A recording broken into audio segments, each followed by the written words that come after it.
Time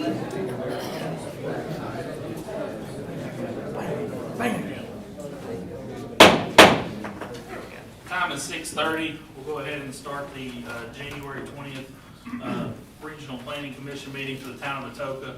Again, just want to say thank you for everyone for coming out tonight. We are not able to print a packet for everybody, so what we have done is create a QR code. If you have your cell phone, you can scan the QR code that's on the TV, and it'll take you to the website, and that packet will pull up for you on your phone. But I will also let you know, since a lot of you I know this is the first time to attend, but we also do pull up the packets as well on the TV for you to follow along with. Thank you, Chief. At this point in time, I'll call the meeting to order. Ms. Amanda, if you will, call the roll. Commissioner Moore? Here. Commissioner Smith? Here. Commissioner Shipley? Here. Commissioner Harper? Here. Commissioner Fortenberry? Here. Commissioner Schofer? Here. Denny Delmeyer is absent. All right, I determined that we do have a quorum. First item on the agenda is the approval of the minutes from our November 18th meeting of 2021 of last year. So if you have time, please look over those. Motion to approve. I have a motion to approve by Commissioner Harper. Do I have a second? Second. I have a second by Commissioner Moore. Is there any other discussion on those minutes? Seeing none, all those in favor say aye. Aye. All opposed, no. Motion carries. Next on the agenda, we had on the agenda was for the code enforcement monthly report. We did not have that. As most of you know, code enforcement director resigned. Mayor and board of aldermen accepted that resignation earlier this month. So we're going to go over that tonight. Up next, we have new business, which is the consideration of the Tipton Farms for our PUD. So at this point in time, I'll turn the meeting over to Atoka staff.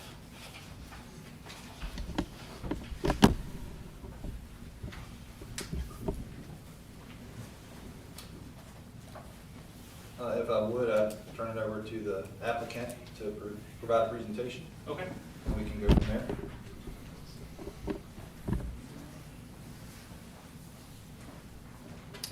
My name is Kyle Ham with Wilbanks Architecture and Associates. Tipton Farms will be a 344 lot subdivision. It'll be a PD. It'll be a mix of R1, R2, and R4 zonings. And we'll have 3 common open spaces, one being a larger common open space, as well as 2 playground amenities as well. This subdivision will also facilitate the extension of Walker Parkway all the way from the southeast corner of the property to the north, or really west property line.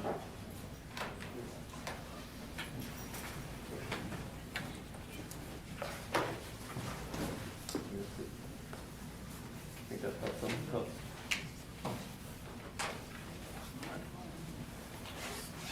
Y'all have any questions? I do. Why PD? I mean, it's currently zoned FAR, it's forest agriculture residential for large lot residential. What's the reason for going with the PD as opposed to a traditional rezoning? Obviously, just trying to get these, I mean, we wanted to get the R2 lots in there. So a smaller lot size than what's allowed in the agricultural. But also, I mean, PD, you know, we get the smaller lot sizes, and then we provide, I mean, amenities to the town, playgrounds, you know, and whatnot.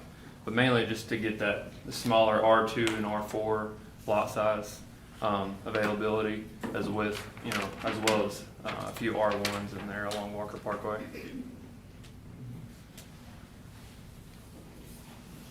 Any other questions for the applicant? Was the Walker Parkway extension, I know you're showing extending through there, will it, was it thought through to make sure, I know the town kind of has plans for, we'd like to see it eventually get all the way to the highway through there and you know, get over the railroad track somehow. Was that taken into account when laying out the roadway? Yes, I got the alignment from Ben and Amanda at the town and copied that exact alignment on our plan.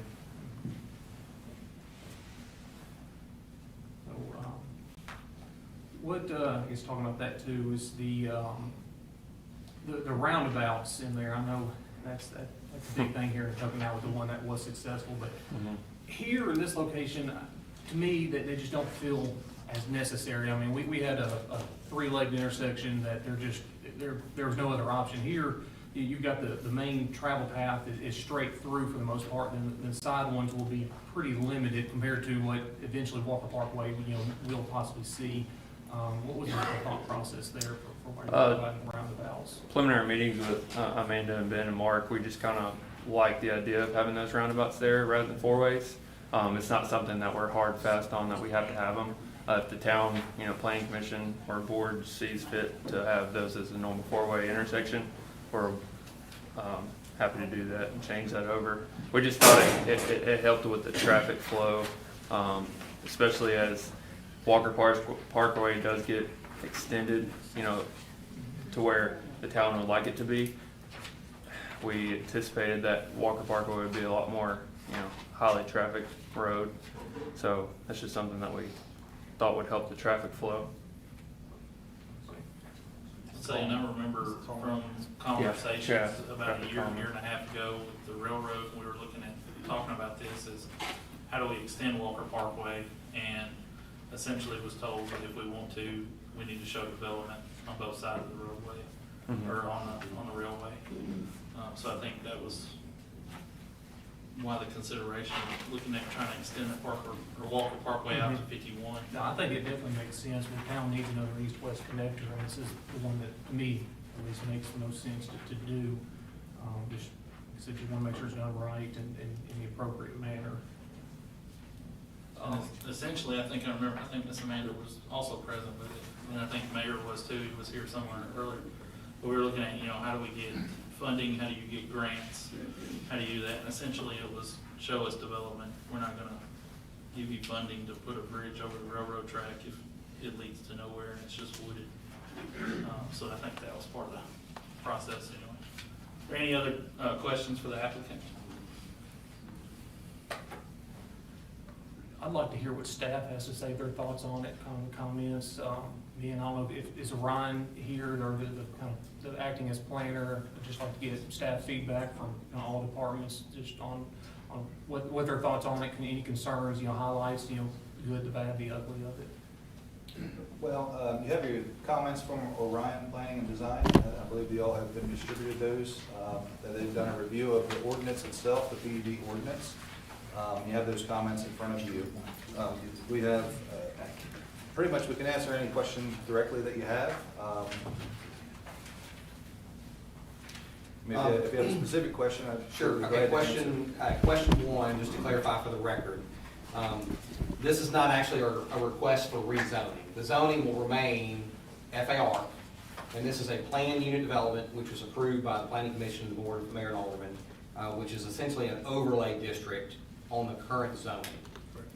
However, if the Planning Commission feels that this development takes the next step, the Board of Mayor and Aldermen has to hold a public hearing and also has to have a Board of Mayor and Aldermen vote to accept this as a planned unit development, correct? That is correct. Okay. Just want to make sure. So tonight, essentially what will happen tonight is you have a few options as a board. You guys can and lady can either give a positive recommendation to the board, mayor, and alderman, give a positive recommendation with stipulations, or you can give a negative recommendation, or we can table the discussion. But it would not be my recommendation to table for too long. We need to move So on we're any just direction looking we at have. we're just looking tonight at the zoning of it. Is that correct? No, tonight. Well, and that's my question too, is that after it goes to Mayor and Board of Aldermen for the PD, overlay, where does it go back from there? Does it go on to, I guess, would it be a preliminary plat would come back before us after that, and then kind of follow the traditional route, or how would that? I believe the next step would be construction plans. The preliminary plat was submitted with the PUD, so that's, if I'm not mistaken, but you can correct me if I'm wrong. The master preliminary plat was submitted with the PD, so that's also getting approved. So the next step would be coming through in phases, of course, with the construction plans to the PC and then and then board. So this is the master, or the preliminary plat And the PUD. PUD all in one. Yep. Correct. Yes, and we would have to, I guess, vote on the preliminary plat, and then also vote what recommendation we would make to the board in terms of the PUD. But if I could, I don't think you should vote on the preliminary plat without the Thank you. That's kind of what I was recommendation of the thinking. overlay district Yes. itself. Because Because no, without the approve overlay something district, that, the preliminary plan really doesn't have any weight. And Right. Applicant may decide to go back to the drawing board, I don't know, but I think the consideration should be the plan unit development overlay with what you've been presented. okay. And then it would, to answer Commissioner Moore's question, it would go to the board, mayor, and alderman for that acceptance and approval of a PUD or denial. And then everything would just come back to the planning commission at that point. The board would not see the project anymore, it would just then be just like every other subdivision or plat. Well, again, for the, for the record, and for the public's, because PUDs are new in Atoka, so a lot of people are not familiar. And some citizens may be concerned when they see, say, R4, and they see small lots, and the immediate concern is, small houses, low-quality construction, low slope roofs, potential for lower income and more crime. When in reality, the trade-off for not doing the rezoning and doing the plan unit development is now the planning commission is gonna act as design review commission. And so we actually have architectural oversight, we actually approve the home style, the materials used. Once again, the other trade-off, as you see in this development that you don't see, is we have a lot of walking trails, we have a lot more open space, we have parks, it's a lot more of a mixed-use community that you don't typically see with a standard subdivision approval. Of course, that costs the developer lots, costs the developer money.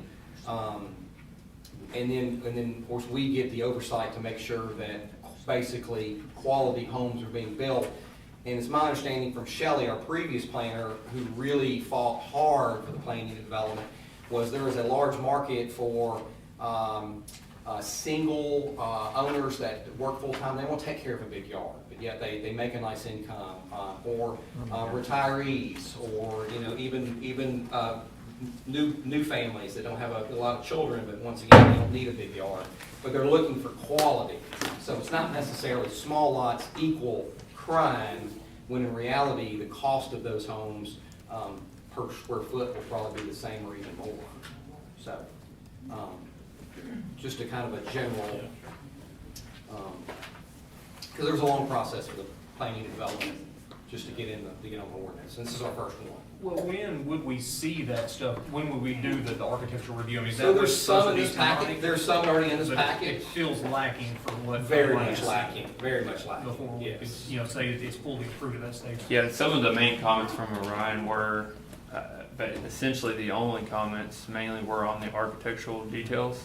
And talking with Ben and Amanda, that those would be addressed before the board meeting and changed before the board meeting, to add those required details in there.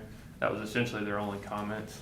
So we will be adding, significantly more architectural details for the, before it goes to the board, adjusting that PUD application or the packet. So when you adjust, I know right now there's like the two elevations, I believe, in there, kind of generic one. Are you planning on doing townhouses as well with the R4?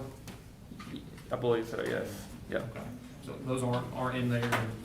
Well, those are single-family detached. Yes, yeah. And high density, 6,000 square foot lots, but they are not connected. No. Okay, I want to be clear about that. Yes, no, they're not connected, no.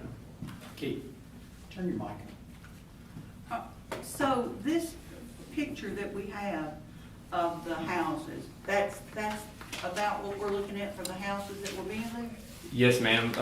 They actually might change based on the requirements as far as front load and side load garages, based on How the big Orion are they? comments. How big are they? I don't know the typical square footage. They look small is why I was asking. 2,000 square feet. Those are. These are those the largest that will be in there? Just in the No. R4. Yeah, I mean, I think the minimum of 2,000 square feet. The minimum? there will be houses over 2,000 square feet. Okay. Within the But in development. that one section, there'll be these Those are the smaller houses. smallest. Yes, ma'am. And they're at least 2,000 square feet, the Yes, ma'am. small ones are? Yes, They're ma'am. not any lower than that? No, ma'am. They don't look very they just don't look very inviting on the front, I don't think. Yes, and I think it's due to the elevation drawing. We will have actual pictures of the homes, the examples that will go in for the next report goes to the board. So it's a little bit easier to kind of picture what the houses are gonna look like. Go back on the townhouse thing. So it will or will not include townhouse, because to me, a townhouse is where you have, you know, it's one structure, but there's two families living. Yeah, I think townhouse is not really the word. A zero lot line. Yeah, it's not gonna be like what you're thinking, like townhouses are really Cottage connected. home, that'd be a better word. Kind of. Yeah, side load garage, minimal yard, small setbacks. Mumford, you know, those in Mumford. Or two. Yeah, they're talking about single family, no multifamily. No, do- No. No duplexes. No. And it sounds like there might be some clarification needed on, you know, or is the commission considering the PUD overlay, or are you considering the preliminary plat?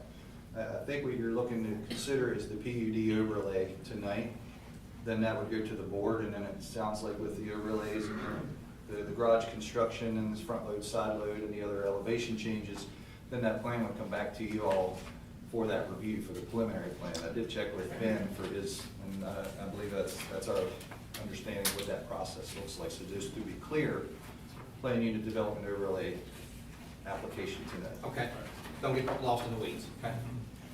Any other questions for applicant or town staff? Well, Ben, Yeah. yes. Okay. Mr. Ben, do you mind stepping up? Yes, sir. You mind if I? Okay, some of the hot topics for this development, in my mind, number one, traffic on Mead Lake Road. Okay, we're talking about essentially 300 lots, 2 cars a person. We were given a very nice, very detailed, very thick traffic study. But that traffic study, in my opinion, it studied roundabouts in the development that aren't even there yet. It did pick up the intersection of Walker Parkway and Mead Lake. But in my opinion, it left out the most critical and the most obvious elephant in the room, and that is Mead Lake and Atoka, Idaho. Agreed. Can we request that traffic study go back and get reevaluated to, at a minimum, look at that intersection? I already have. Okay, So yes, sir, we can. okay. Any preliminary thoughts on that, or just wait for the study? It's a hot mess like it is without that. My opinion is that the roundabout has helped that intersection because people go around, but,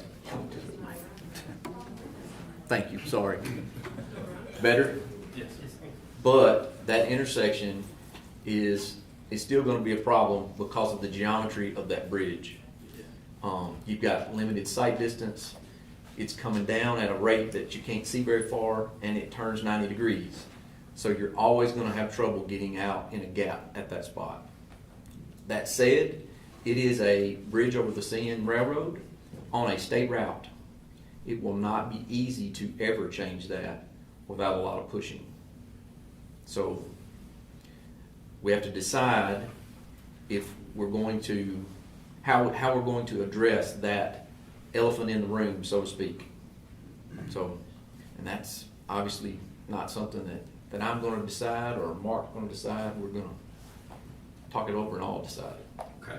So, My next question is, are you up to date on the sewer capacities in terms of this 300 lot development? I understand the developer is willing to pay for some upgrades or some infrastructure. What's going on with that? So the Kearns lift station has some capacity in it. It runs, in fact, it's got the pump times. The pumps run about 144 minutes a day, which is about 10% of your day. That means there's space in that. But the problem that we have had previously was, how do you get there? There wasn't capacity to get there from this development. They've come up with a workaround that works. They're going to come across to a gravity line that's coming down the east side of Mead Lake. They're going to pay to get there. The gravity line has capacity, then the pump station has capacity. So, We just approved the new development off Maple Road, yes. 100 plus lots. Are we factoring, because I believe that development also goes into Kern Circle, just want to make It sure we're does. factoring that in our calculations. We are. We've even gone as far as to check to make sure that Munford's Lagoon has enough capacity. So, and it does. Okay. And then the last thing for me, of course, is of course traffic, sewer, and stormwater. So it's always the goal of a development with retention ponds is to make sure that the post-construction runoff is equal to the pre-construction runoff. I know we don't have any drainage calculations, none of that. We're early in the game. Some of this development is actually in wetland area already. Yes, sir. Any concerns from you, and just looking at it in terms of impact of neighboring homes, Tipton Farms, Lockmead, anything like that? So one of the things that I requested from Kyle, and he provided, was his preliminary detention calcs. I always like to know if we're in the ballpark on how much we've set aside for detention. One of those comments that I made is that pending how the drainage comes out, that we may have to allocate more room to detention. So far, I think they're on the right track. Again, this is the preliminary stage. It is something we definitely will be looking at as if the project is deemed to go forward. So, Thank you, that's all I have to. I have a question regarding the east-west connector. okay. To me, that's sort of the golden carrot, if you will.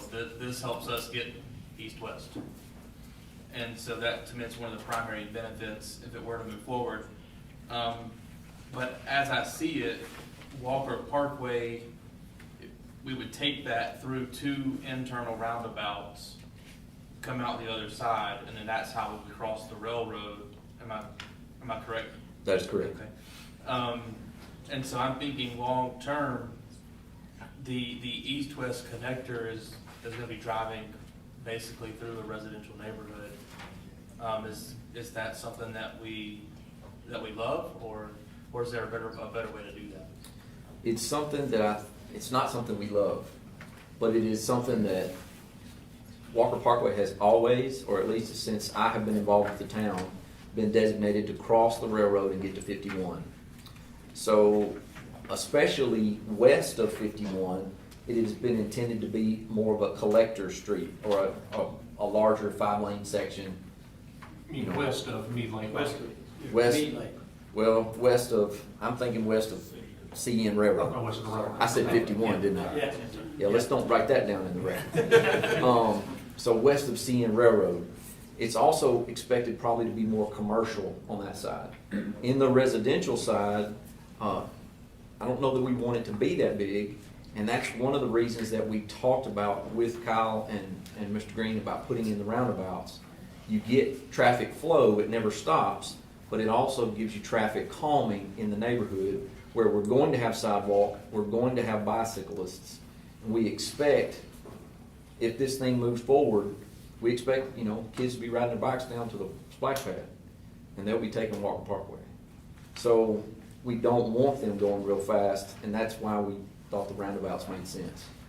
So my question on that, then, I was reading the traffic study and I saw how, they were looking at doing a stop sign for Walker Parkway and Mead Lake. Yes. And I'll be honest with you, I don't really like that idea because I'm with you. I like for us to keep things flowing like we have, and I think the roundabout that we have done has been exceptional and helped out greatly. It has pointed out some additional areas that need improvement as well. And I think we're going to look at, addressing those. But I didn't know, and it's off the top of my head, if they had considered maybe doing a roundabout at Walker Parkway and Mead Lake to keep that traffic flowing. Is that something that can be looked at? It can be looked at. One of the comments that we've made as a staff about the traffic study was we don't like the idea of a 4-way stop on Mead Lake and Walker Parkway. That's right.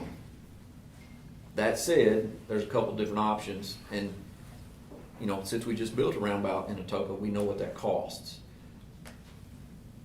That's a big ask for the developer, but it doesn't mean that we can't figure that out through some discussions if that's the way the town wants to go. There's another option in the middle of the two, since we know what a roundabout costs and we know the 4-way stop is relatively inexpensive. You could also use a traffic signal. So, all that to say, there are other options to handle that would give us better traffic flow. My issue is, I like for traffic to be able to flow, and I like for people to have options, and I like for people to, when there is a backup of traffic, to be able to hit that side street and still get out and still be able to do what they need to do.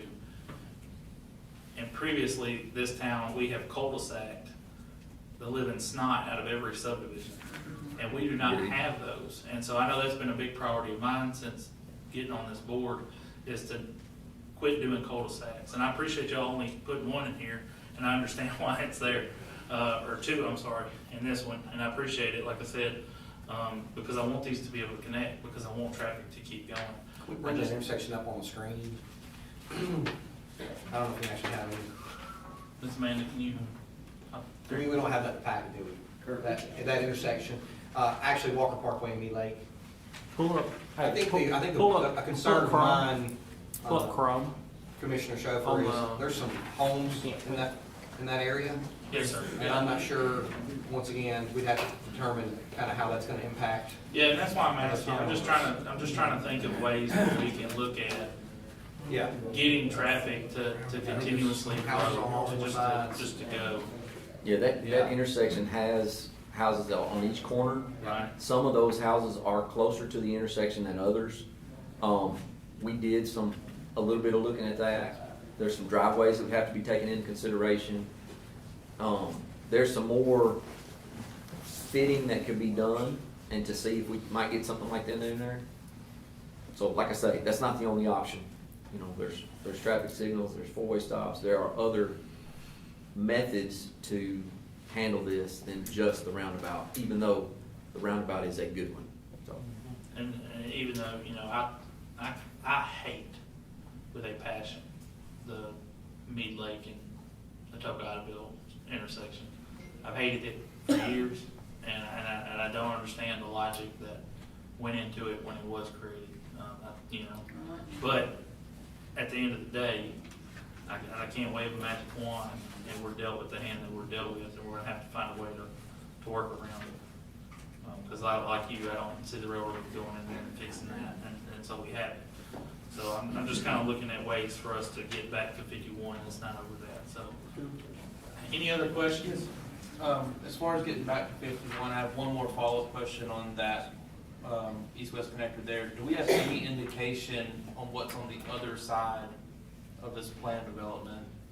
Do we have any indication that any potential developer there is on board and would be open to us continuing? Or are we just sort of To the gonna- west, Yes, or are we gonna build and then hope we can talk to them about it? Or and I may get my years wrong, I think in 2018, and it may be 2017. 17? 18. One of those two. We submitted a build grant for the entire route. We discussed with the property owners on both sides at the time what we were trying to do, and got letters of support from both of them that they would donate the right of way. We got a letter of support from CN Railroad at the time. They asked that we close the one-lane tunnel and do a drainage study when we closed it, and they would help us with the bridge. That's been in 2017 or 18, depending on who you ask. And so they definitely could have changed their mind since then, and we need to go back and talk with them again as these things move forward. But all indications up to this point have been that they would support it continuing to the west. Any other questions? I think you had some. I just wanted to make sure that the internal roads they're proposing, the width of Walker Parkway and all that, Ben, you feel comfortable with that it'll be able to support the future extension of it? All the roads that they're proposing meet our current subdivision regs as far as widths, sizes, classifications, all that stuff. Okay. And I understand what you're saying about the internal roundabouts that they're proposing. They're there to, to slow the traffic down as it does come through here. But Walker Parkway, Rosemark, all these, main roads we have in town they are fronted with lots. In my mind, that was done poorly. It shouldn't have been done. And just because that's what has been done in the past and that's what the other portion of Walker Parkway has, I don't feel that that's right for this area to keep doing it just because that's what we've done it in the past. So I really don't like the idea of the lots fronting on Walker Parkway extension. I would prefer to see those more, internal to the subdivision. Was that something that y'all discussed or looked at? Because to me, that would be another way to kind of, instead of doing the internal roundabout, just get those lots off of that road. And then it's just a thoroughfare at that point. It is something that was discussed, and long story short, it was determined, we just said, can we ask them to do something that's been different, that's been done on all the rest of the roadway? That said, this board absolutely could ask that, and, those changes could be looked at again. So, I'm not saying that's not a possibility, so. I know you talked a little bit about walkers, bicyclists, and things like that. Is there a way, and I'm trying to connect dots here. Is there a way where we're getting those people access to utilize the Greenway Trail with this bud? There is, you heard me talk about the sewer connection a second ago. So where they would tie to the sewer is the northern end of the Greenway Trail, and we talked about co-locating that easement sewer and putting a connection from this development to the Greenway Trail on it. So they're at Mead Lake on the. Let's see if I can pull that up for you there. Thank you, Mark. That's better than me drawing in the air with my hands here. Yeah, it's okay. That'll help everybody who's here. Yeah, so you can see, down the lower right-hand corner, oops, sorry about that. You click on there. So you can see right here, Yes, sir. which is what's being proposed to gain that access across that property there, 20 feet wide, and then that would connect into here you can see this is the northern loop of the Greenway Trail. So we would provide pedestrian access across here and then loop that into the part of the Greenway Trail. And the connection for that, I wouldn't see that coming back to the developer. I think that would eventually come back to the town. I think we try to utilize the same right of way Right. to use for the walking trail, yes. Okay. I think the discussions up to this point have been they're putting in the sewer and getting the easement, then we would make the connection, and we would help them with the easement as we could. So, I'm just trying to look at big picture of what we're looking at. So. Any other questions for Ben or town staff? Yeah, I guess, I know part of the reason for a PUD is it opens those negotiations. It's not just a hard and fast, this is what the rules are, you have to follow them, and there's some give and take on both sides. I get that, but my understanding is that our current subdivision regs and zoning ordinance, they allow us to do this, anyway, with the typical subdivision, to require additional site amenities such as walking trails, landscaping, things like that, maybe some wet ponds. Is that correct? That it doesn't have to be done via the PUD process, it can be just done via traditional subdivision? I think the primary difference in the two is the zoning flexibility. And you guys can jump in here and correct me if I'm wrong, but the PUD leaves more negotiation, but it gives the developer the opportunity to get density and gives the town the opportunity to negotiate architectural features, more amenities, more green space. And so it gives both sides some room to do something a little different. So from the developer standpoint, I think the major difference is that density option. For us, this is our first one. We're reading through it and interpreting and trying to figure it out, almost just like you guys are. So, did I answer your question, Keith? Yes, you did, thank you. So I'm kind of looking at this because I think John was hitting some crime and like yard maintenance and just making Well, sure. that's just a common, when the first thing that people, that I hear, small lot, small house, instantly, Yeah. you know, hey, this is gonna go to an investor, he's gonna maybe rent the homes, and I won't say anything negative against renters, but renters, some lower income renters are now attached to higher crime rates or those kind of things. And I think the overall purpose of bringing the opportunity for a PUD has been mentioned. The developer gets density, but the town gets architectural control. Well, that's what I was looking at too, you know, because I'm trying to pinpoint on here, we're looking at detention ponds, wet and dry detention, you know, areas. Walking We're looking at trails. Walking trails, cluster boxes, we're looking at Open spaces. open yeah. spaces and recreational, you know, amenities and things like that. And so my question is essentially, is this area is designated to meet HOA? Oh, It would have to. Yes, yes. In order to maintain, so an HOA would essentially maintain yard maintenance and things like that to make sure that people were, you know, in line with their standards. That is my understanding as well. Because they are gonna have HOA. Yes, ma'am. I think they would Cluster mailboxes, essentially have to, retention in order ponds. to maintain the retention ponds, the amenities, and the cluster box, it would have to be HOA. That's just my interpretation when I look at it, so. Any other questions? Town staff, Ben? I'd like to just check with fire and emergency services, make sure we don't have any, if there are any concerns there with the subdivision, you know, getting your fire truck back to all these, where do we look at that?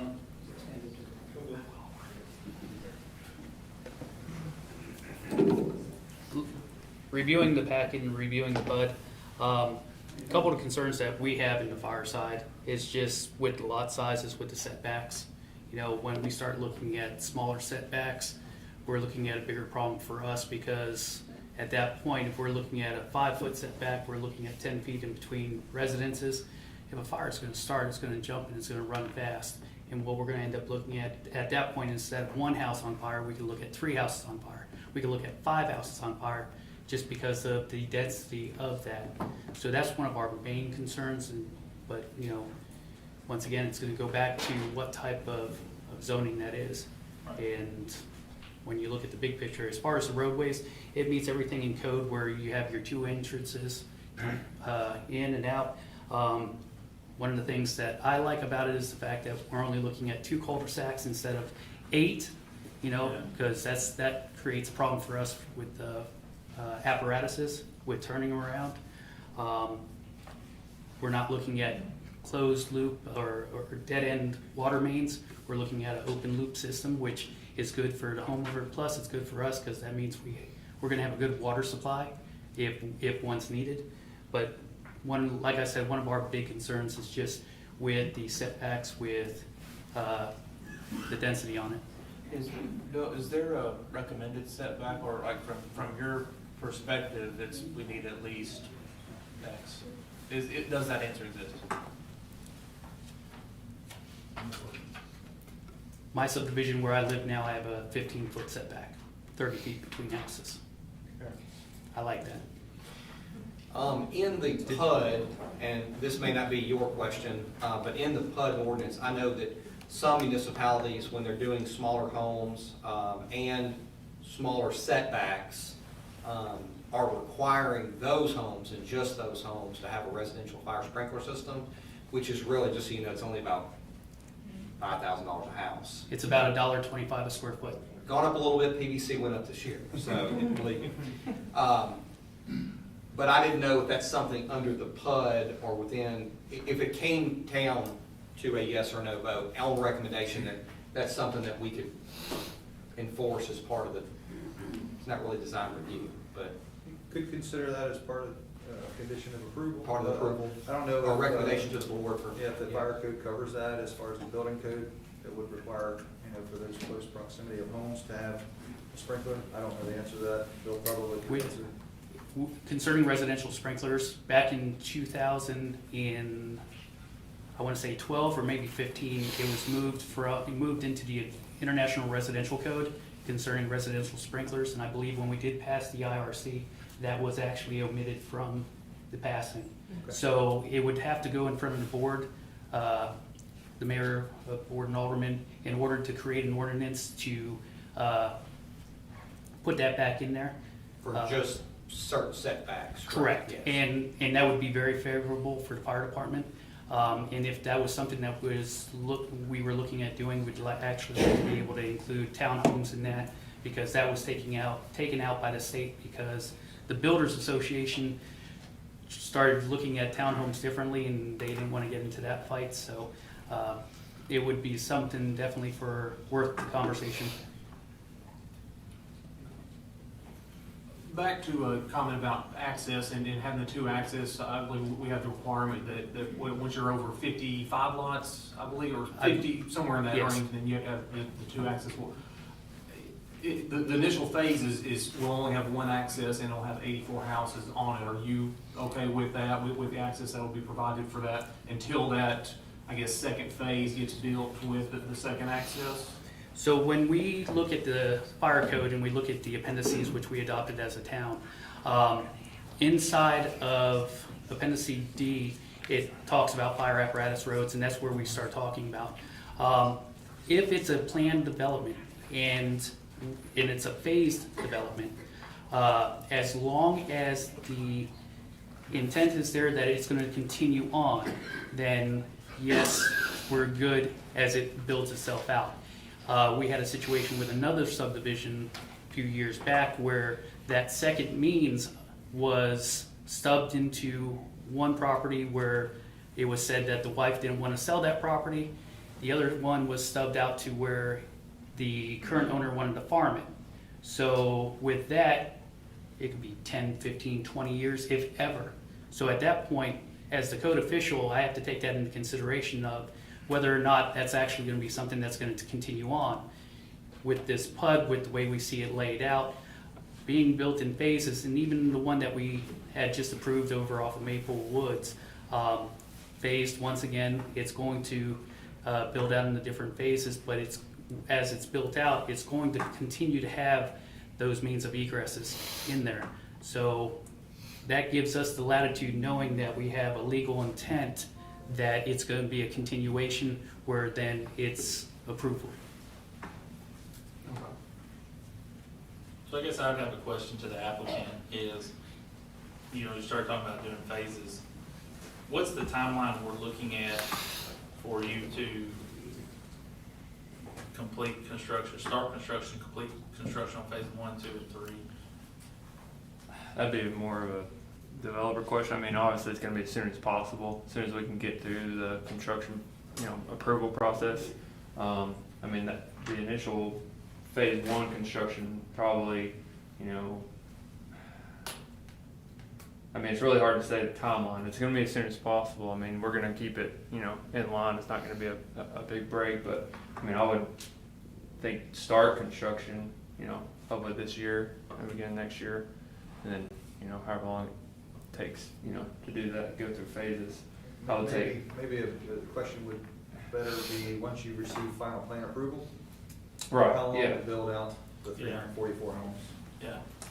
I mean, I guess, do you see, you guys coming in phase 1, developing the lots? Sometimes the developer will build a house, sometimes they'll sell lots to one builder, sometimes they'll sell lots to multiple builders.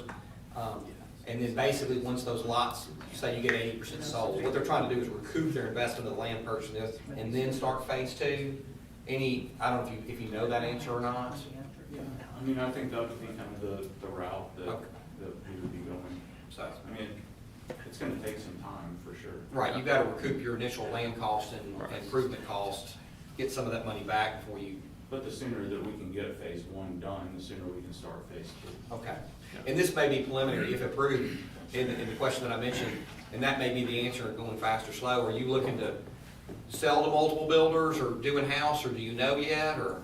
I think that's all up in the air at this point. I mean, I think our intent right now is to build as many as we can. Okay. But I think that there will probably be some other builders involved as well. I just say that because when we talk about the design review and the architectural control of this board, of course, it is easier on us to work with one person and you kind of know the process versus multiple builders. But I don't think we could stop you, or we wouldn't want to stop you especially, but just curious. Sure. And I think if you're gonna review the traffic study, it's aiming, or the assumptions were made that it's completed by, 26. And so, by 2026, and so, from a three-phase, which phase 2 being the largest, or the most number of homes, I mean, I would say, a year per phase, realistically. Yeah, roughly. It's probably not too far off.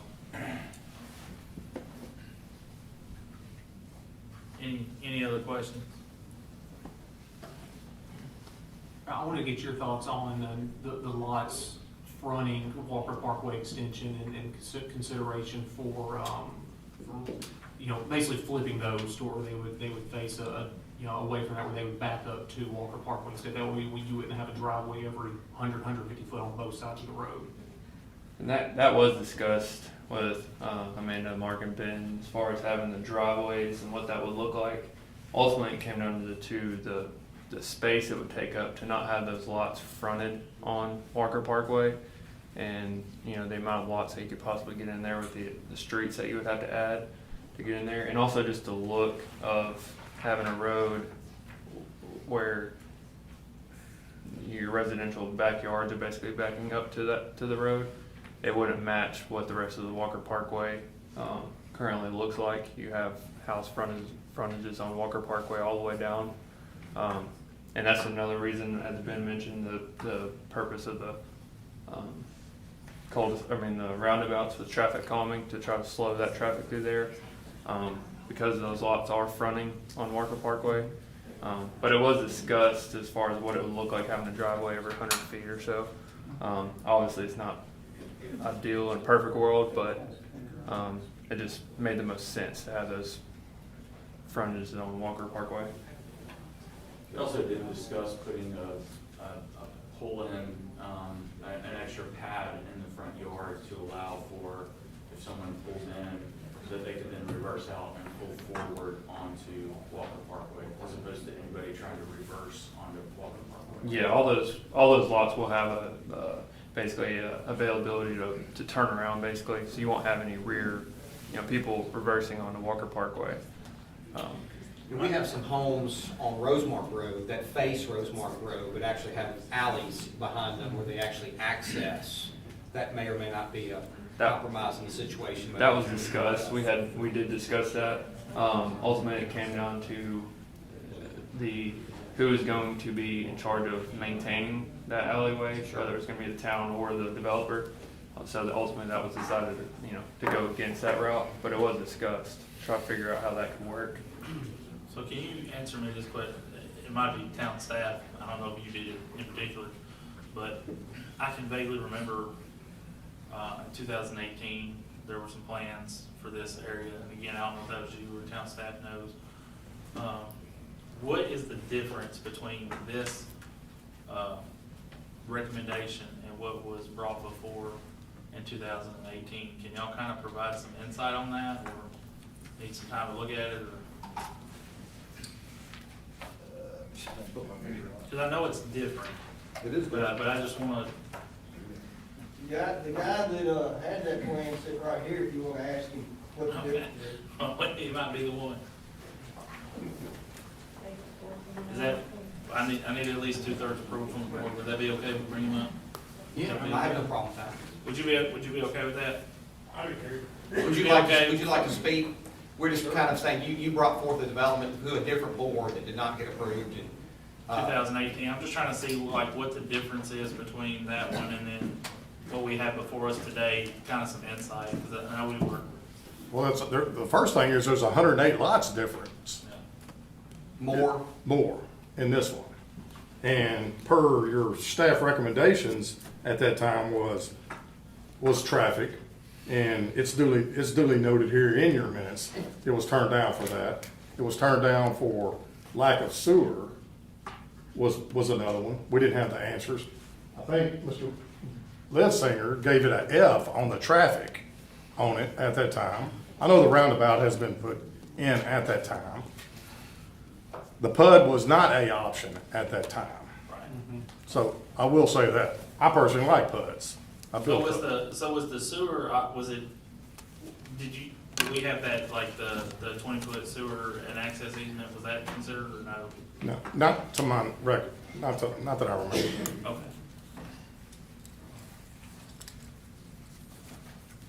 We were building Walker Farms Parkway also. So, I mean, it's, plans close to it. But it was the recommendations from the engineer and the traffic that it not be passed. And that was, we basically went through preliminary the whole 9 yards, right into engineering with it. So, but I'll try to answer anything I can with it. Do I have any questions? I'm just trying, like I said, to see the difference. Yeah, I mean, I don't understand how you can add 108 lots. This was turned down. I get a call the next day that we could do 30 lots, but that's all we could do. And it wasn't feasible to take down the ground to build 30 lots at the time. And we did not have the answers about the sewer. We just knew there was no capacity. And now we're talking about this development, I apologize, I think it's 340 something lots, and then another 162 at Maple. I mean, how is there all of a sudden that much more sewer capacity? It's not just with impellers. So yeah, I'd like to know the real answers to how we just all of a sudden we came up with these numbers. And the traffic, I mean, we're talking about traffic. Maybe somebody needs to explain to everybody what the real traffic of 344 units is. You know, I'm not gonna sit here and be the engineer and it's X amount of car trips per hour. I'm sorry, I'm not the expert. I just know what gets my projects turned down. So. Do I have any questions? I'd like to just, well, I just don't mess with that. I'd like to just see, Ben, what your recollection is of that last project too, with the utility issues, the traffic, what you recall it being. Just coming to the mic, I'm not trying to run you off. Run me off. So, I don't know that any of he us is were. correct. We did an analysis of the level of service actually at the Mead Lake Atoka Idaville intersection. And with the development that he brought forward, it was in a level of service F at the time. That was pre, You're talking A to F scale, just to make sure? yeah, A to F. And the way it goes, it's kind of arbitrary, so I'm gonna run through it real quick. Level of service A means that there is no delay on the road. You can go wherever you want to, you don't have to slow down, you don't have to look to change lanes. There's nobody there but you. Level of service C is usually what you shoot for. Level of service C means you're moving, but you do have to look if you change lanes. You do have to slow down for slow traffic. There is traffic on the road, and it does delay you a little, but you can still get where you need to go.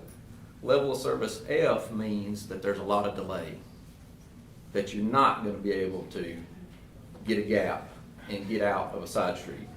And specifically, that was at Mead Lake and Atoka Idaville. All right, again, this is pre-roundabout. Like I said a second ago, because of geometry and other things and traffic in general, traffic has not necessarily decreased. The traffic has gone down a little bit during the pandemic, but it's back up to pre-pandemic levels and maybe a little more. That intersection is still a problem, which is why we asked for them to check it in our comments on the traffic study that we just got. As far as the sewer that time, we weren't looking at it. It was the former public works director. My recollection of it is that they were having trouble getting capacity of a force main to Kearns, and it was prior to the impellers. So, but that was my understanding at the time. What we figured out since is that we've been able to look at it again. At that time, I wasn't looking at sewer or involved in sewer, and truth be told, sewer is not my area of expertise, so I'm not looking at it now, but I'm getting some people that are, including Dalton. So, but we've got pump capacity at Kearns if we could get to Kearns, and so they figured out a way to get to Kearns. So I guess my question is really, I mean, so have we've upgraded since 18 to now? As far as that pump, or we're just the capacity to get to that pump? What he's talking about is the impeller change. The impeller change made a slight upgrade in the amount of pumping that's happening at Kearns, but it's not significant enough that it could take this whole new development if the pump station didn't have capacity, right? So when I said a second ago that we're running about 144 minutes a day, our pumps at Kearns are, that means the rest of the minutes in the day, they're not running. That means we're not filling that wet well up enough that the pumps kick on but about 144 minutes.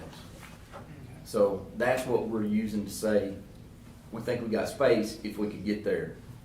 So my understanding from then, and Paul, man, if I'm not remembering it right, you jump in, was that I think Daniel was even talking about going up the railroad track and doing a completely different force main.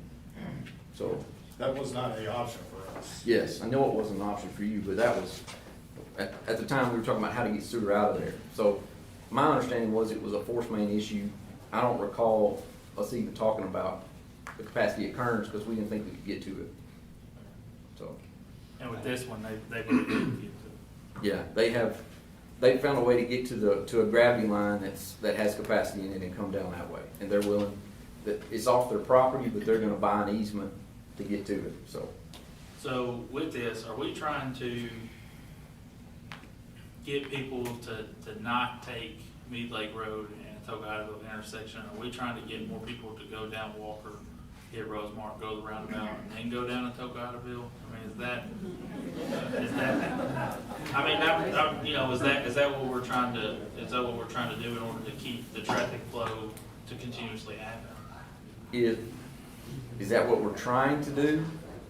No. If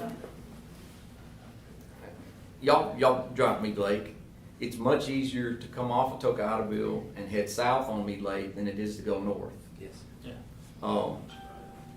If there was a way to put a blinking sign and tell people that right now to avoid that intersection, everybody would get around faster. So, but are we trying to do that with this development?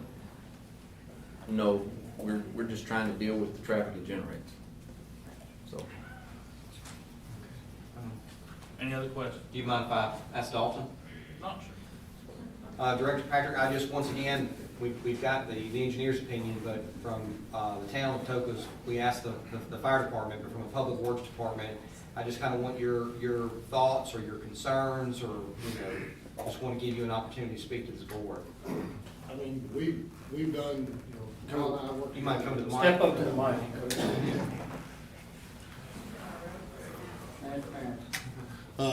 We've worked together, being Mark, Amanda, and I, and Kyle, trying to figure out a way to get this sewer worked out. And the only thing I had to go off of, I don't know, I wasn't here in 18, so I don't know what was going on there, but the only thing I have to go off of is the data that's provided to me through our SCADA system.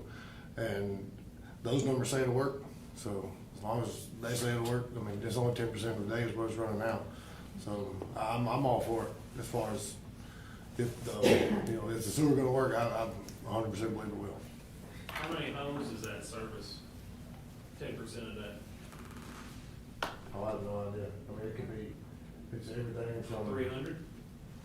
Oh, yeah. It's probably near, I mean, it's everything in Kearns Circle, everything probably, I mean, Kearns is the last stop, Kearns lift station is the last stop before Main Street lift station. So everything on the south end goes there, and then it comes up here. So it's just pumping everything south of the Atoka all the way up to Main Street lift station. So is it currently pumping the Tipton Farms subdivision? It goes, the Tipton Farms comes to, from my understanding, comes to the lift station right on the side of Mead Lake, comes up Mead Lake and goes across Mead Lake to Kearns lift station. And then it all goes north to Main Street. So even with all those homes, we're still at the 10%. And so do you have other lift stations in the system, you know, size, roughly the same size as this one that are running, you know, longer? No, that Kearns lift station is. 144 minutes, is that standard? Truthfully, when I looked at it, I thought it was kind of low. I expected it to be much higher than that. But Kearns is the biggest lift station we have outside of Main Street. Main Street probably pumps more volume, but Kearns has got bigger pumps in it. But, yeah, we upgraded the pumps a few years back, but, it's, the rest of our lift stations are just pretty much kind of like residential pumps. And we have some few on the north end, the older end that are submersible pumps like what I'm used to. But, I mean, I think it'll work. Okay, thank you. Thank you. Any other questions for town staff? No. Just so you know, those runtime numbers are average for the past 6 months. So we've been through rain, we've been through snow, been through ice, melting down, thawing out. So that's an average over the last 6 months, is that 140 to 150 minutes a day. Oh, What time was it Thank you. rain? so, I don't have, I mean, I have. It makes a difference. what, y'all have any other questions for town staff, applicant, engineer? I guess I wanted to ask, is this, a typical, this preliminary plat without the PD overlay, would typically not be a public hearing, and also would not typically go on to mayor and board of aldermen. Is there a public hearing associated with this? Yes, if we make a recommendation to the mayor or board alderman, then it's my understanding, is that correct? So the public hearing happens at the next We would meeting? make a Make a recommendation. recommendation, approve, disapprove, or approve with conditions. Yes. Even if it's a recommendation of a disapproval, still gonna go to the mayor or board alderman to hear the applicant. Okay, so, But there would be a public hearing. so no public hearing tonight, that would be at the next Correct. meeting? That's correct. Move there. Because only the elected body can approve the zoning changes. And so again, that's what I was gonna say today, you guys as a board and lady, is to, again, provide positive with recommendations, provide negative, or to table for the next month, to review. For me personally, the critical component is the traffic study at Mead Lake and Atoka, Idaville. And so if I were to make a recommendation, I would recommend, is there a time frame on getting that? When they get it back to me, I've requested it, but it'll go to them. And I understand you just did it this week, so. So how typically, how long from the time you request to when you receive? Last time we had a change on Maple Village, and the sub-consultant traffic engineer, he got it to me within, I think, 3 days. So, I mean, He's it gonna probably, do a full traffic study? it's not a full traffic study. So it's gonna add an It's gonna add an intersection. intersection. But, so within, a week or two, at the, longest. Like I said, we just received that, this week, so, we'll be getting that to him tomorrow, and he should be getting it turned around within a week or so. Okay. I'd like to make a motion, we table till next month, until we Okay. get the traffic study. We have a motion a motion by Commissioner Harbert to table the consideration of Tipton Farms planned unit development till, to the February meeting. We have a second by Commissioner Moore. Is there any further discussion? I guess just to add on to John's concern with the traffic study, needing to include that intersection, I think too, I'd like, Ben, for you to get more comfortable with the drainage, make sure you feel good about that, because like I said, there are the vested rights that we discussed previously, so we want to make sure that is there, so I think that's another concern. I have a big concern with the lots facing off of, directly off the Walker Parkway. Obviously, the pattern book we were provided, I think it needs to be much more substantial. I just think there's a bunch of questions and just open-ended items that need to be addressed really before we can make a recommendation either way, I feel. And I'll kind of add to that, kind of think, some of the Orion, some of the comments that were made, maybe some of those can kind of be updated and looked at too.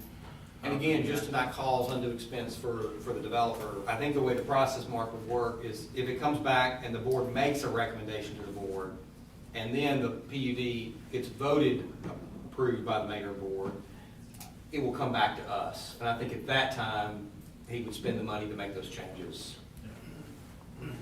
Okay. Any other discussion on the matter? We have a motion, we have a second. Is there any other discussion? Seeing none, all those in favor say aye. Aye. All opposed, no. Motion carries. We'll bring it up at the February meeting, which will be February 17th. Next up on the agenda is miscellaneous items from the Planning Commission.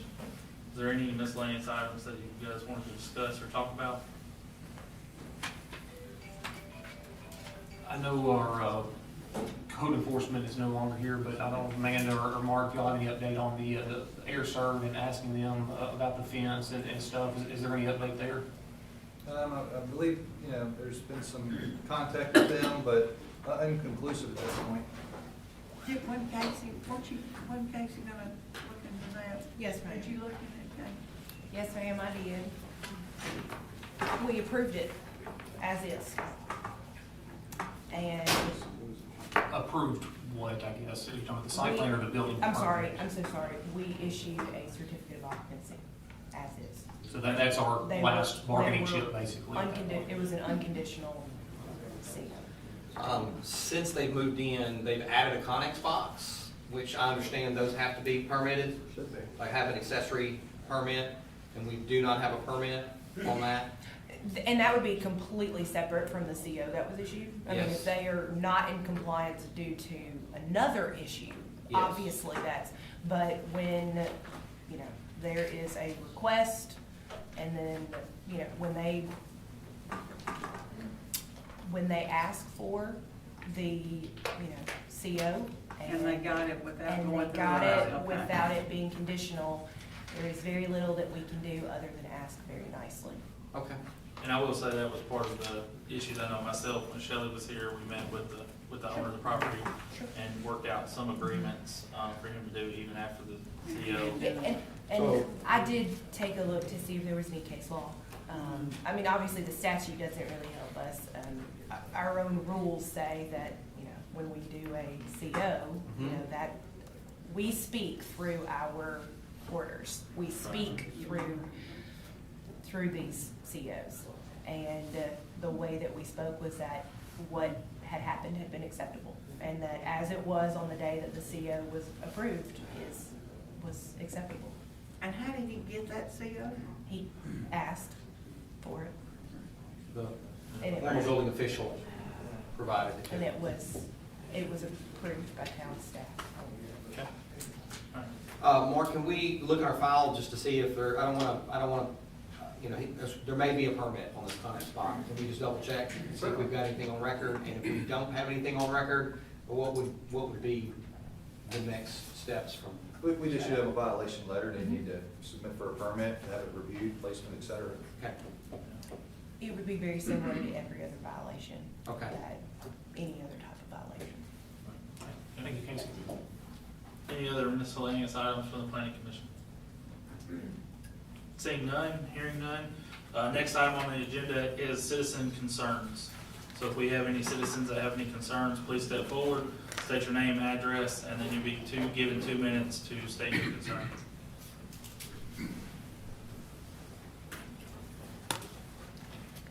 Hi, my name is Susan Payne. I'm with Tipton Farms. Just have a two-part question. Number one, they said that the houses that are gonna go in, excuse me, were gonna be no smaller than 2,000 square feet. Is that heated square feet or actual living square feet? Because it makes a difference. If you're running heat into a closet, lowers your square footage of living. The other part that I have, anytime anybody in my line of work, I was with the military, before you can speak on anything, you have to have knowledge of it. So I would request somebody, since both these gentlemen both said that they don't handle the sewage, they can just say that they think it's gonna work. Before you approve a project this big, I would highly recommend that you get somebody that can definitely give you an answer whether or not it can take the sewage. I live in Tipton Farms. Anytime we get heavy rains, our sewage backs up because we're gravity fed. Every time they come fix somebody else's pump, it affects the next neighbor's pump. So again, before you approve something of this magnitude, I would just highly recommend that you just don't take the word somebody says, I think it's gonna work. We need somebody that can definitely say, yes, it'll work. Yes, we have the capacity to feed everything. It doesn't matter if it's only running 144 minutes out of a day. Can it take on all that added strain that it's gonna put on a gravity-fed system? Thank you for your time. Thank you. Thank you.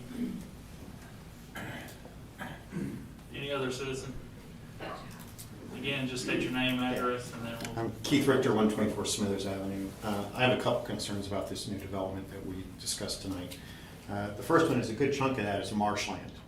I mean, and it's, if you go by it right now after a rain, there's a whole huge section of it that's underwater regularly. If you try and even pull in just past Walker Parkway, you'll get stuck in the mud, and it happened to me last year. So three retention ponds does not seem to be enough considering the scope and the number of houses that are planned here. That's a large number of houses. There's almost probably 30–40% of that has no nearby retention pond, which goes to stormwater runoff, which is the next thing I wanted to address. I live on a hill, and the stormwater runoff, when we get the heavy rains in the spring and again in the fall, it's like a river running through my front yard, through the drainage ditch. And I didn't really see or hear any effective plans for how the stormwater runoff. We talked about sewage quite a bit, and I think there needs to be more discussion there, but stormwater runoff is a big concern of mine. And then the last part is the environment. You know, in my residential neighborhood, I have one of the smallest lots, and it's about a half an acre. And I still have owls and foxes, and I see a lot of wildlife, and I have a dozen mature trees on my lot. And the way this looks is they're gonna just flatten everything and then build on top of it. We're gonna lose a lot of the native Tennessee environment for this area. What's happening to all the wildlife? Has there been an environmental impact study for putting this many homes in this really kind of small area? Thank you. Thank you. Thank you.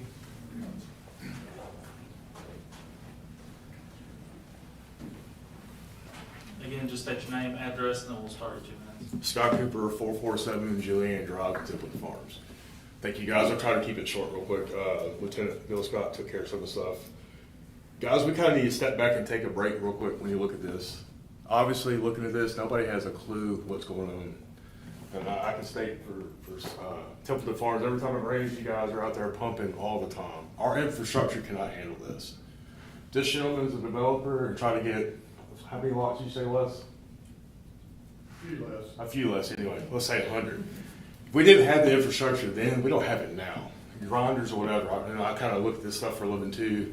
PUDs is very new for Atoka. Do you even have an outline for a PUD? We do. Okay. Yes. Gotcha. So, and that also gives the developer, it gives you some, stuff to do, but it gives the developer more avenues to do stuff if he wants to do it also. So, I'll be honest with you, I don't mean this disrespectful. This looks like a smoke and mirror to me. It looks like a way to get a free street for the town of Atoka. There's your east and west connector, and you look at it. Because if it wasn't good enough for him to build a few years ago, all of a sudden it is. Mead Lake's still an F. I guarantee when it comes back to being an F. Traffic's worse now that we got the roundabout going north. Anybody goes in traffic knows it's bad. The next question is, if we're going to build these houses, if we do that, who's going to inspect them? We don't have an inspector. Who's going to do 322 houses? Each house has to be inspected. Who's going to do that? So currently, right now, I can tell you that we partnered up with the city of Mumford, Okay. and using their inspector who's coming over. But you're So still he's building- relying he's on building. one inspector to inspect every home being built. You already approved 162 homes to be inspected, correct? Put on my alderman hat, Gotcha. we are actively advertising for that position to be filled. It is our goal to not leave that vacant, I understand. to not only hire an inspector, but also a town planner. Okay. Both of those positions are advertised, Mark? Yes. All right. And I would think that if this went forward, it'd be several months, if not a year, of just getting roads and streets and infrastructure in before we ever build a house. We've got to get the infrastructure built for the town. We've got a great town, guys. We really do. We've got it made out here. We're very safe, but we're very behind the times. We're very short on police and fire staff. We all know this, but it keeps getting pushed away. We keep putting homes. We don't do anything else.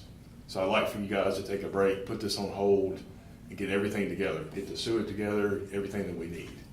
So that would be my recommendation to the board. There's already been a petition filed, so it's going very strong right now to propose this property. Yes, sir. So thank you all very much. Thank you, Mr. Scott. Any other citizens? Oh, where you going? Oh, you can't go, you want to go first? You're good. Okay. Again, just state name, address, and then in 2 minutes to start. Derek Bryant, 348 Harper Street. A lot of people have already touched on what I'm a little concerned about. One of the main things, there are homes that flood on Kern Circle. And there is definitely not enough hydrological study that has been done on these properties. We do need to take a step back. We need to take care of the people that are already here. Make sure these people have sewage that are already here before we start pushing forward with more development in our community. That's kind of all I really have to say. But if you don't take care of who's here, you don't do study on what it's going to do to our property values, you're going to have people leaving. And so that's what I'm concerned with. I think John talked about it, do these smaller houses actually, what does that do to my house in Tipton Farms? Well, there's a market, so you say you have a working professional, single, maybe with some children, they don't want a big yard, right? But they still, we are fortunate in Atoka to have the highest per capita income in the county. And I think that's gonna drive a higher price point. I think people will be willing to pay more per square foot for a smaller home. What studies actually prove that? So you have. What literature do we have? Yeah, so I was just going on, there are PUDs in Lakeland and in Bartlett and in Collierville and in those developments in our surrounding areas that are, currently there's a development called the Village of Strathmore in Collierville, and you're talking 2,800 square foot homes, and they're selling for $625,000. What's that? Does that raise the value per square foot of those homes around them? Yes. Yes. That's what those studies show. Yes. If you bring that maybe to the people at Tipton Farms, that may help. Yes. But if you don't fix the infrastructure, they're not going to be good with it. People on Julianne are pumping. People on Kern Circle are flooding. Take care of your own first, and then Yes. build for new people. Is what It's my only thing I got to say. Thank you, Thank you sir. for your 2 time. minutes. Thank you. Any other I think I saw one more back there. There you are. I knew I saw you somewhere. Thanks, guys. Tina Bryan, 2375 Mead Lake Road. And I think I've already kind of said what a lot of people said. You guys know where I'm at. I'm down between the two bridges. Yes, flooding is my concern. Just curious, these two holding ponds, where is the creek run back in there that they'll be emptying off into? That's what I wanted to know. I can't see. That's a good question. That's my question there. I'm already concerned with the plat that was approved behind me, because that's going to be emptying into Big Creek, as well as this. I'm very, very concerned. I think, like he said, you guys need to take care of your own. We've been there. I've been here now for 26 years. Love Atoka. I was on the planning commission. I was an alderman years ago. But I think we need to be able to take care of our own. I'm concerned that we are a current circle. My parents, my neighbors, we're going to be flooded out again. Don't know if you guys have ever been in a flood. We were in 2010. It's no fun. It's no fun seeing your 98-year-old grandmother carried out in a boat. Very, very, very, very emotional. So that's my big concern. As a healthcare provider, I want to know how we're going to take care of these people. I think we have 3 ambulances that cover the county. Is that correct? 600. Okay. So it's not correct. Okay, so Anywhere correct between me. 5 and 6 is what we start with. Okay, so how many are in South Tipton County? I believe we have 3 that are in South Tipton. Okay, that's what One I'm for looking for. Drummond's and then Right. So with the 168 houses that's going behind me, plus the 344th, that's dangerously kind of pushing the limits, getting people where they need to go. I'm also talking about fire. We have a wonderful fire department. You guys, we saw what we had to do at Munford. We had to bring in 4 other companies to take care of that church.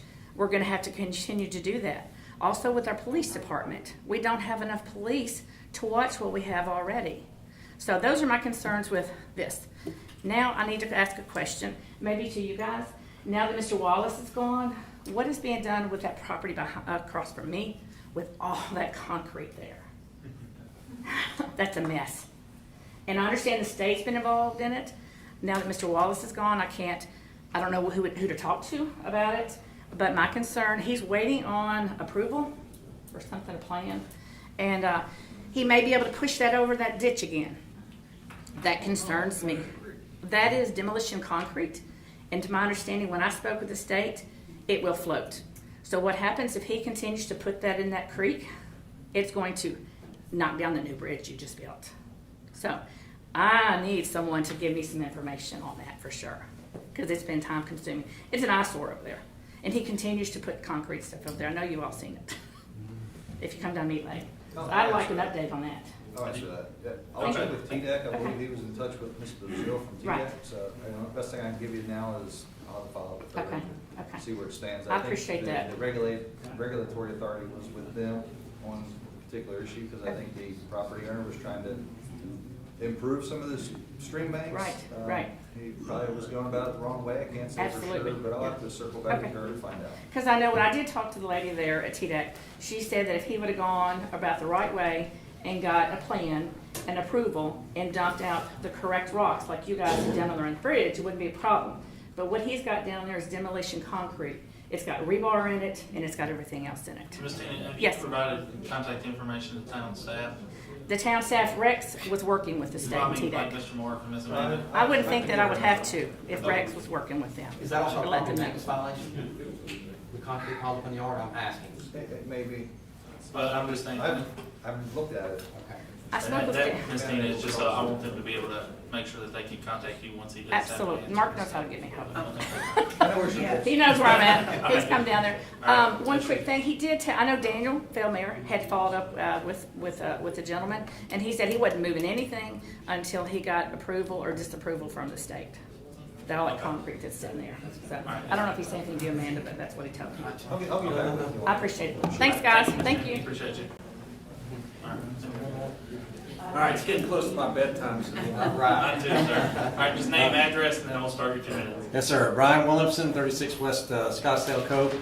Been here about 20 years. Thanks you commissioners for listening to us. Just a couple of things real quick. I won't take too much time. This is more of a county issue, but has anybody looked at the impact to the schools by adding all of these homes here? It may be worth looking at too, because my understanding, my kids went through Brighton High School, but my understanding is the capacity is pretty high. In fact, we're building another elementary, so on and so forth. Also, what about the developer? I mean, we're talking about 100+ units per year. I mean, what kind of developer is going to be able to come in here and do that kind of work? My concern is it's kind of the D.R. Horton kind of developer that would roll in here, and they have a lot of problems. I did about an hour's research today, and if we're going to bring that kind of developer in here, we're just going to ask for a lot of problems. I know we already have a community over there, but that's, just my 2 cents on that. I don't know about the single affluent folks that would come in here. I work downtown Memphis and stuff, and the perception of a lot of folks, we'd have to change it possibly, but they don't really look at Tipton County and say, that's where I really want to, spend $350,000 on a 2,000 square foot house, so on and so forth. But also on the developers real quick, is some of these developers come in and they'll build a lot of houses and then they'll rent them. And I'm really worried. In fact, in my understanding, the D.R. Horton subdivision, most of the houses are being rented rather than owned by individuals. But I could be wrong about that, but that's what I was kind of told. And I don't really understand how, if we didn't pass it last time and we've not changed anything, how the heck are we going to pass it this time? Now, I know we have other studies, some other things we need to bring up. But anyway, that's my 2 cents. Thank you very much. All right, thank you, appreciate it. Anyone else? Can you speak on the school, Stephen? Yeah, I will kind of end of it. Chris Dragani, 480 Julian. I've got more or less a question. We're in the lot 186, the bottom corner, retention pond right there. Yes. You got two, on a diagram it shows one is a wet retention pond, the other one says it's dry. That's 20 feet above my house, where that one's at. So I don't know about y'all, but would y'all want standing water 20 feet above your property?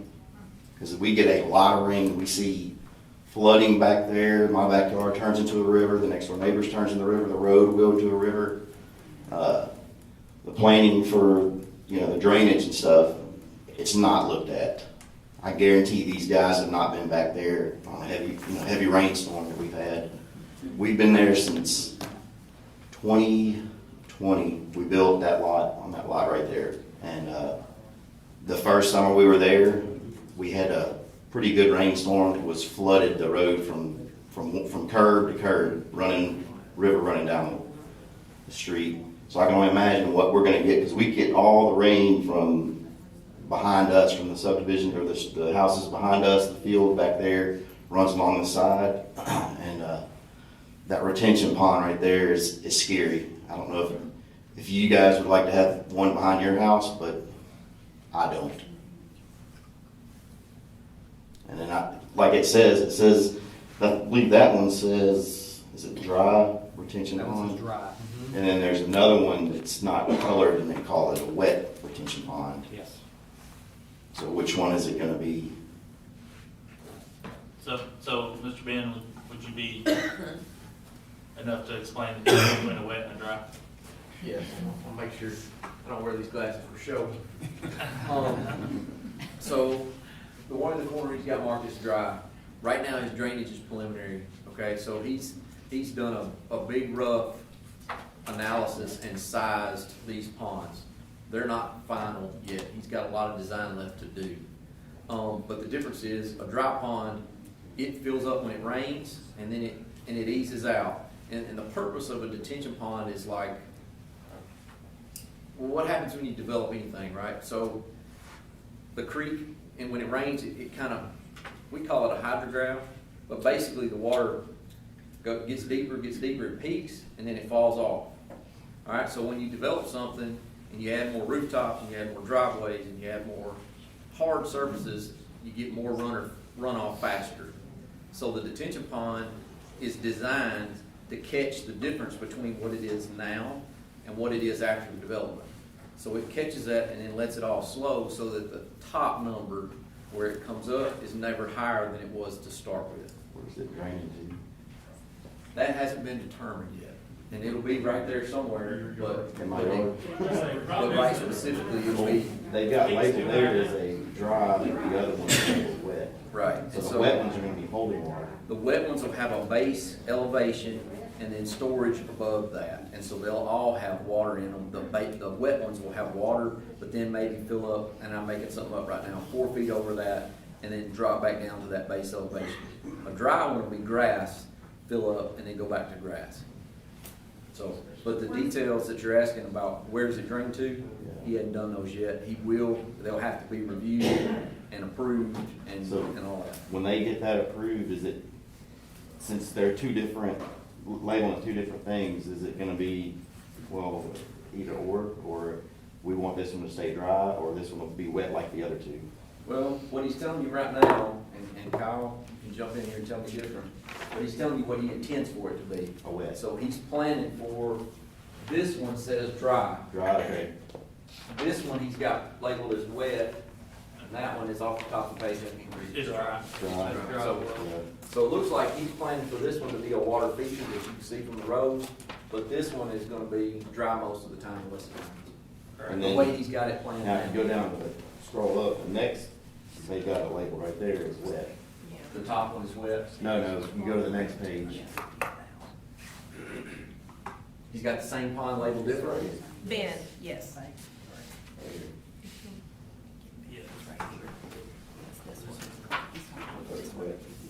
Gotcha.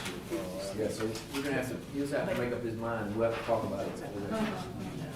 So, but that's normally how it comes, so this is their first sketch plan, and they've invested a certain amount of money to get to here. If they get approval, which they have to go through this process and meet all these things, then they do even more design and work out every nitpicky detail. And So they are responsible for the drain, where it's gonna drain and clean out the drain off and all that runs. they're responsible to the end of their property, and that's where it can get tricky. Because if there's a problem off their property, and that's what we try to review and head those things off. So, like in this case, you've got a flooding problem there, I'm glad to hear it, because I don't live there every day, I don't see it when it rains like you do.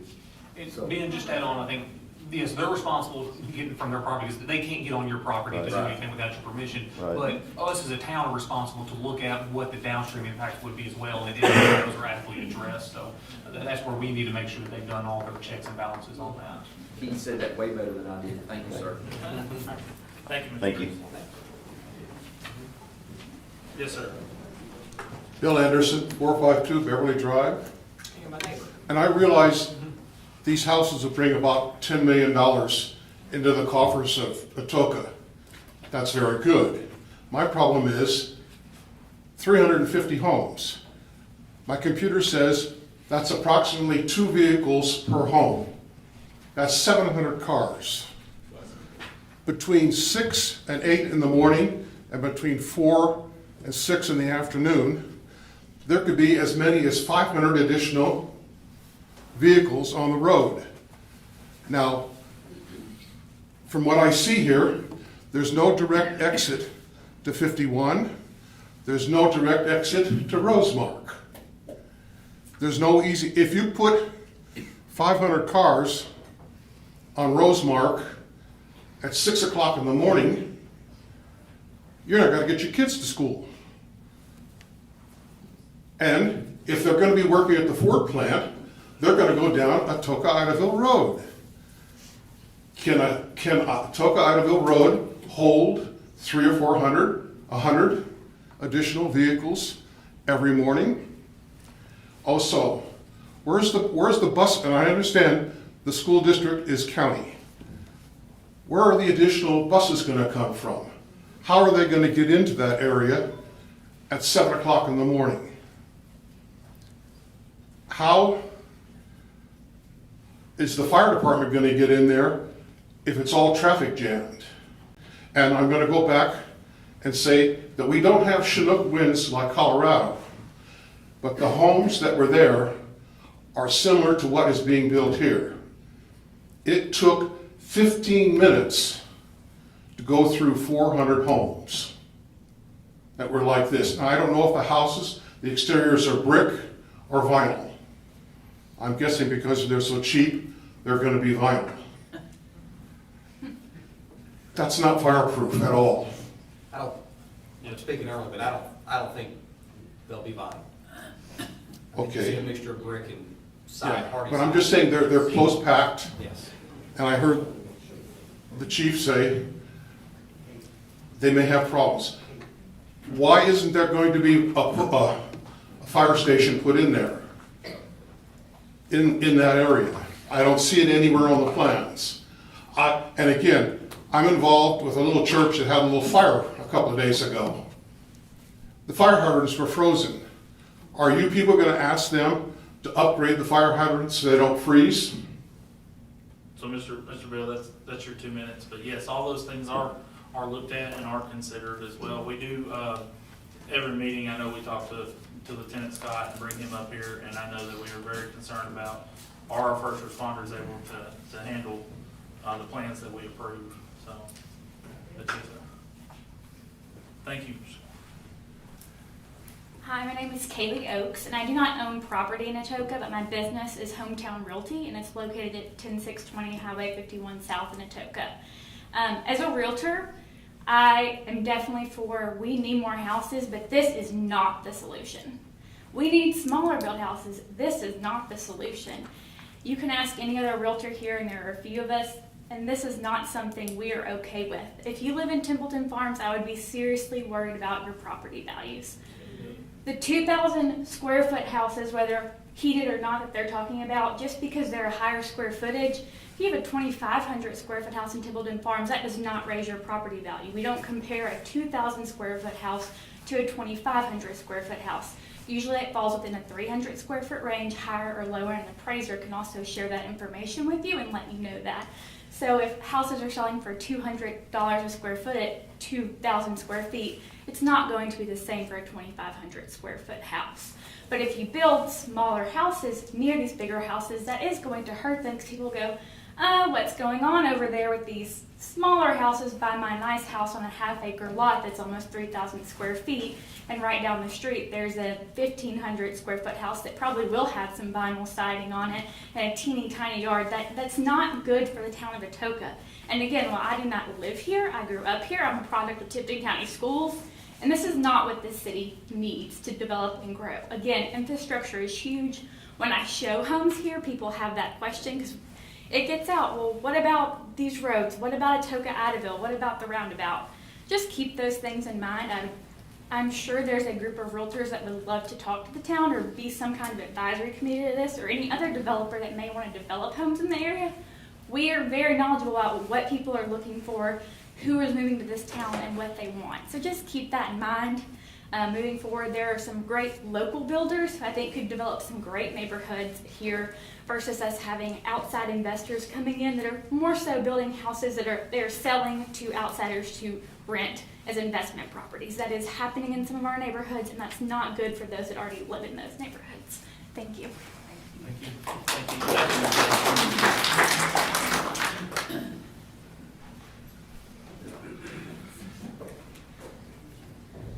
My name is Donna Day Harden. I live at 72 Harper Street in Tipton Farms. And I'm not going to address what everybody else addressed. I'm going to address the after effects, because you guys expressed some concerns about the PUDs and the smaller land masses and upkeep and maintenance, and somebody said something about wanting an HOA, they don't work. They have no teeth. I'm saying this because I've lived in an HOA. The HOA can do nothing to make people uphold their property, to make people clean it up. All they can do is put a lien on your house, and if you have a mortgage, which takes first position, the mortgage company is not going to foreclose because you didn't clean up your yard. It does not work that way. They'll put a lien on the house, and the person who owns it will say, okay, it's a lien. What are they going to do? Absolutely nothing. So if you want people moving in that are not going to take care of the property, put the smaller lots. If you want lower income people moving in, put the smaller lots. But those single, higher income people that you're expecting to come, they're not going to come because they don't want to live out here. They want to live closer to where everything's happening at. Thank you. Thank you, Ms. Donna.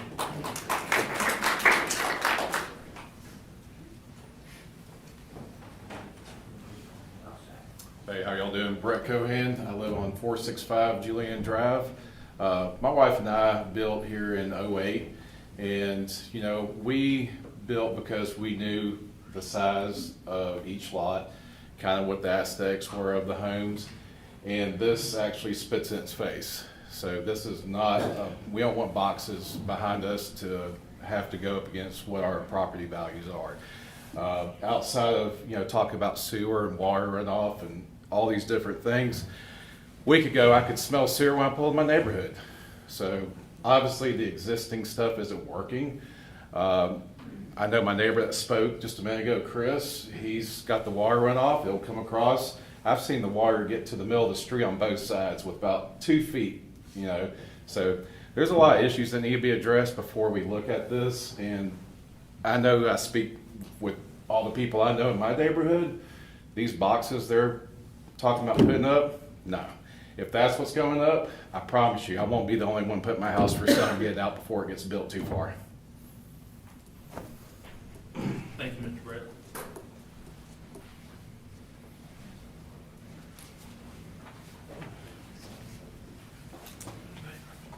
My name is Beth Savolnik, and I'm going to try not to get emotional, but and I live at 1341 Mead Lake Road, which is Lot 1. We stand to lose the most from this and to benefit not at all. The traffic impact is minimal until they hit my family pulling out of the driveway in a blind curve. 600 more chances for them to hurt my babies. 600 more cars at a bare minimum for somebody to be speeding around the curve on Mead Lake and smack into us as we pull out of our driveway. There's, not to mention, the retention pond that will be feet above our house, where we already have a retention pond that comes up almost to our fence. So if that drains into our yard, it will come into our fence and it will come into our house. So you should really consider the lives that could be impacted. Thank you. Thank you.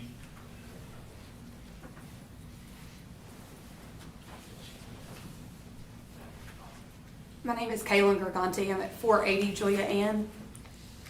And my question is, I heard y'all say something about wanting this road to go from Mead Lake to 51 and the grants and things that y'all are asking, trying to get going, was told there's got to be construction in order to prove this road.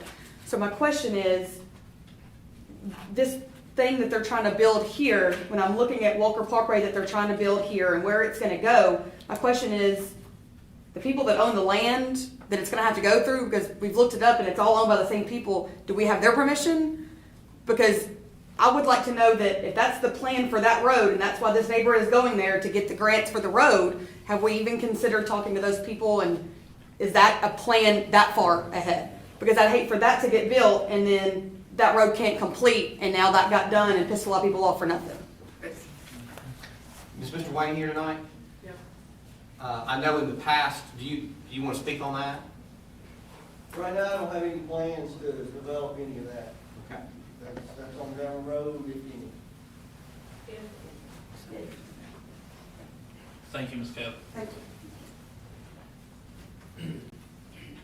My name's Joyce Wood. I live at 414 Kern Circle. I want to also speak about the issue of the water sewage issues that we have, plus the drainage issues. Mayor Walker can attest to, he's been in my house several times. Whenever there's heavy rain, my house is the first one that I'm going to get hit. And literally, I can't tell you the amount of times that we've had close calls. We have issues with the retention pond that is behind us now. I don't know what the resolution to this issue is right now. Currently, it's a retention pond that flows into the creek as long as we don't have heavy rain. When we have heavy rain, the creek fills up, and instead of what's in the retention pond holding, the creek floods the retention pond and then comes into our area. We have a lot of issues now, 344 homes in addition to the other 145 that are going with the other subdivision that's already been approved. I don't know if you guys have done any hydrological studies, but we've got to find out. There's already floodlands around here. There are people in flood zones. Is this particular property in floodplain? Any of this? I don't. Okay. I don't Well, you're think so. going to impact the other floodplains around us. And we happen to be on one on Kern Circle. So it would be nice if you guys would do a little bit of a study and try to keep our homes. We've lived here getting close to 20 years now, and we came to live here for our forever life. And I don't know if we're going to be able to do that if y'all continue with this. Thank you. Thank you, Ms. Joyce. Are there any other citizen concerns at this time? Anyone?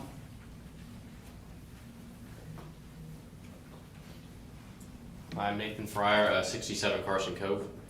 So, given all the waterworks issues that are foreseeable, and this is still really fluid, we're early in the game here, we're just talking about the basics, right?